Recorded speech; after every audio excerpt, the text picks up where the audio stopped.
जय माता दी दोस्तों, स्वागत है आपका हमारे YouTube चैनल पर। आज मैं आपको इस वीडियो में तुलसी विवाह की एक पौराणिक कथा सुनाऊंगी। तो आइए करते हैं कथा को प्रारंभ। एक बार शिव ने अपने तेज को समुद्र में फेंक दिया था। उससे एक महा तेजस्वी बालक ने जन्म लिया। यह बालक आगे चलकर जालंधर के नाम से पराक्रमी दैत्य राजा बना। इसकी राजधानी का नाम जालंधर नगरी था। दैत्यराज कालनेमी की कन्या वृंदा का विवाह जालंधर से हुआ। जालंधर महाराक्षस था। अपनी सत्ता के मद में चूर उसने माता लक्ष्मी को पाने की कामना से युद्ध किया, परंतु समुद्र से ही उत्पन्न होने के कारण माता लक्ष्मी ने उसे अपने भाई के रूप में स्वीकार किया। वहां से पराजित होकर वह देवी पार्वती को पाने की लालसा से कैलाश पर्वत पर गया। भगवान देवादिदेव शिव का ही रूप धरकर माता पार्वती के समीप गया, परंतु मां ने अपने योग बल से उसे तुरंत पहचान लिया तथा वहां से अंतर ध्यान हो गई। देवी पार्वती ने क्रुद्ध होकर सारा वृतांत भगवान विष्णु को सुनाया। जालंधर की पत्नी वृंदा अत्यंत पतिव्रता स्त्री थी। उसी के पतिव्रत धर्म की शक्ति से जालंधर न तो मारा जाता था और न ही पराजित होता था। इसलिए जालंधर का नाश करने के लिए वृंदा के पतिव्रत धर्म को भंग करना बहुत आवश्यक था। इसी कारण भगवान विष्णु ऋषि का वेश धारण कर वन में जा पहुंचे, जहां वृंदा अकेली भ्रमण कर रही थी। भगवान के साथ दो मायावी राक्षस भी थे, जिन्हें देखकर वृंदा भयभीत हो गई। ऋषि ने वृंदा के सामने पल में दोनों को भस्म कर दिया। उनकी शक्ति देखकर वृंदा ने कैलाश पर्वत पर महादेव के साथ युद्ध कर रहे अपने पति जालंधर के बारे में पूछा।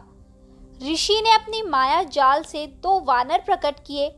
एक वानर के हाथ में जालंधर का सिर था तथा दूसरे हाथ में धड़।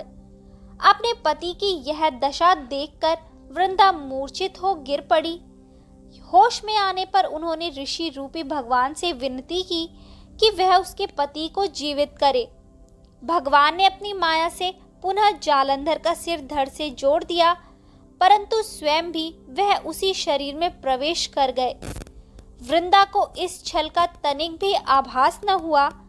जालंधर बने भगवान के साथ वृंदा पतिव्रता का व्यवहार करने लगी, जिससे उसका सतीत्व भंग हो गया। ऐसा होते ही वृंदा का पति जालंधर युद्ध में हार गया। इस सारी लीला का जब वृंदा को पता चला तो उसने क्रुद्ध होकर भगवान विष्णु को हृदयहीन शिला होने का श्राप दे दिया। अपने भक्त के श्राप को भगवान विष्णु ने स्वीकार किया और शालिग्राम पत्थर बन गए।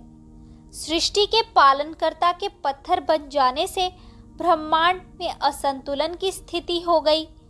यह देखकर सभी देवी देवताओं ने वृंदा से प्रार्थना की कि वह भगवान विष्णु को श्राप मुक्त कर दे। वृंदा ने भगवान विष्णु को श्राप मुक्त कर स्वयं आत्मदाह कर लिया।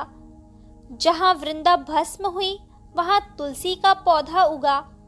भगवान विष्णु ने वृंदा से कहा, हे वृंदा, तुम अपने सतीत्व के कारण मुझे लक्ष्मी से भी अधिक प्रिय हो गई हो। अब तुम तुलसी के रूप में सदा मेरे साथ रहोगी। तब से हर साल कार्तिक महीने के देवउठनी एकादशी का दिन तुलसी विवाह के रूप में मनाया जाता है।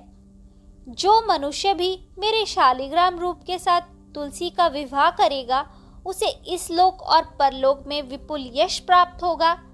उसी दैत्य जालंधर की यह भूमि जालंधर नाम से विख्यात है। सती वृंदा का मंदिर मोहल्ला कोट किशनचंद में स्थित है। कहते हैं कि इस स्थान पर एक प्राचीन गुफा भी थी, जो सीधी हरिद्वार तक जाती थी। सच्चे मन से 40 दिन तक सती वृंदा देवी के मंदिर में पूजा करने से सभी मनोरथ पूर्ण होते हैं। जिस घर में तुलसी होती है, वहां यम के दूत भी असमय नहीं जा सकते। मृत्यु के समय जिसके प्राण मंजरी रहित तुलसी और गंगा जल मुख में रखकर निकल जाते हैं, वह पापों से मुक्त होकर वैकुंठ धाम को प्राप्त होता है। जो मनुष्य तुलसी व आंवला की छाया में अपने पितरों का श्राद्ध करता है, उसके पितृ मोक्ष को प्राप्त हो जाते हैं। तो दोस्तों, ये थी तुलसी विवाह की एक पौराणिक कथा। आपको ये कथा कैसी लगी हमें कमेंट करके ज़रूर बताएं। अच्छी लगी हो तो हमारे चैनल को सब्सक्राइब करें और शेयर करना ना भूलें।